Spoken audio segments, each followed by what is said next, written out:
up. How do they look, G-Rod? I see you've been very intently studying this. Looks like Dysart Dynamo's going to hair off like a nutcase in front like he always does. Jonbon's right alongside him. And I don't think that Paul Town is going to want to give them too much rope. He's tucked in just behind Dysart Dynamo and Jonbon as they line up. Rams Sathar in the chat says, do you all hate Dysart Dynamo? Why are you not talking about it? Mary Ryan says, come on, Dysart. Look, we've got nothing but love for Dysart. I don't think we hate him. We love him. No, He's just a lovable nutcase. This is the week, guys. I say it every year, where all the horses that you'd normally have posters on your wall, you've got to put them down because you've got to take them on, all right? This is what it's all about. We've got to pick one. For us here, we're expecting it to be the matchup that the market suggests. El Fabiolo for myself and Graham Rodway, who took out the first with Marine Nationale. However, my two race callers next to me, they're probably just studying exactly which fence they're going to start calling as we go off with the Jonbon. After you. No, Dan, honestly, you did such a good job. Dysart Dynamo bombs into an early lead by 2 lengths as they approach the first. In second is Jonbon. El Fabiolo, a mistake at the first. Really? Little one. Hang on a minute. Little one. It's like Charlie Post is commentating. He likes to get me wound up early. He steadied into Ephinoc Fizz in fourth, Strawfan Jack in fifth as they come to the next. The first 3 market principals all jump that one well. Gap back to Bally Breeze, Hardor, Saint-Ouen, and at the back of the field, Hollow Game. So as expected, Dysart Dynamo's not going off lickety-split. I remember Matty Batch said something on this show a couple of weeks ago. He said, what I liked about El Fabiolo at Leopardstown, although he thought Jonbon was the one, is the way he recovered from those mistakes, okay? So he won by 10 lengths despite walking through a couple of fences. Can you do that in the Arkle? We're about to find out. They're going past the stands then. The fact is he was able to recover from those mistakes because Dysart had shot his bolt and Banbridge was so far behind that he didn't get going until it was too late. Strawfan Jack left his legs in that one. The hipsters aren't happy. The hipsters are cursing going to Camden Town for their preview. You can't be a hipster and be happy though. Now this is interesting, G-Rod, isn't it? Because they're alive to the fact that Dysart has torn off in front, but Jonbon doing what he did last year, keeping on his coattails, not pressuring him yet,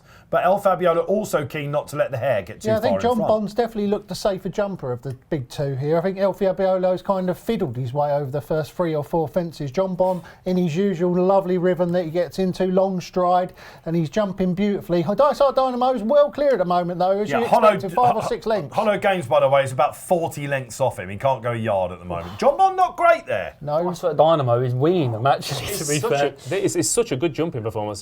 The thing is, he went, again, when issue with Warwick, it's about when you press the button, isn't it? Now, he slowed it down. He's just gone through a gear.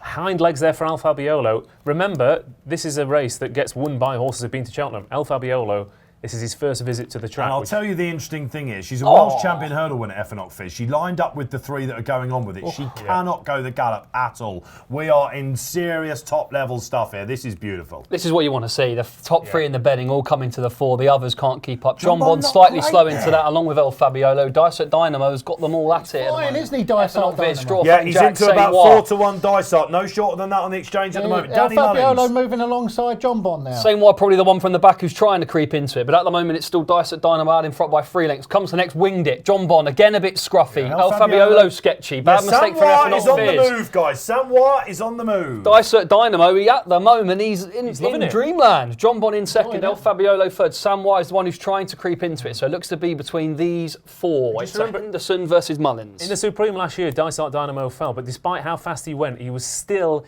in the placings at that time, which was fairly remarkable. This could be a big fence. 35 miles an hour. This could be a big fence. We're getting excited now, people. El Fabiolo on the rail. Jonbon on the outside. Dysart Dynamo at the moment still in front. Danny Mullins, another good leap. Jonbon was better there. El Fabiolo in third. Little shake of the rain from Townend. Saint-Ouen in fourth, and the others are all playing for minor money, you feel. He's got him at it, hasn't he? Jonbon now. Coleman gets the work. I think Jonbon will get him. I'm not sure about El Fabiolo. He still hasn't gone from Townend. I'll tell you what. Saint-Ouen is staying on as well. These 4, it's between these 4. Wow, Harlador in fifth at the moment. Look at El Fabiolo. Dysart Dynamo. Now El Fabiolo on the rail. Jonbon. Coleman now says, come on, and they go on. Jonbon and El Fabiolo. El Fabiolo ridden cold. He comes into it. 3 in a row.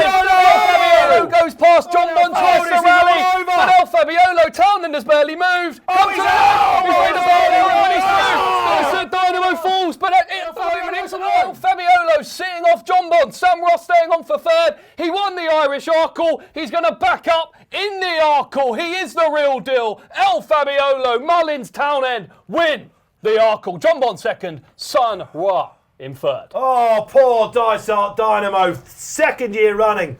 Wow, what was the Brian Allison horse that kept falling in the champion chase?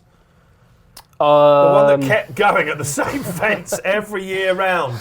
He's become that. He didn't deserve that, did he? I do remember Redemption used to do that, but that wasn't Brian Ellison, was it? But look, that was absolutely superb. We'll keep our eyes on Dysart Dynamo. We get excited here in the studio because we're all on these. We've been tipping them up to you. El Fabiolo, isn't he just that? Gets his revenge on Jonbon for that head defeat at Aintree. The old rivals coming back. If that is isn't a champion chaser in the making, I will eat my hat. That was absolutely superb. For my money, I'm going to lay it out there now. Jonbon did everything right. He just wants a bit of a trip now.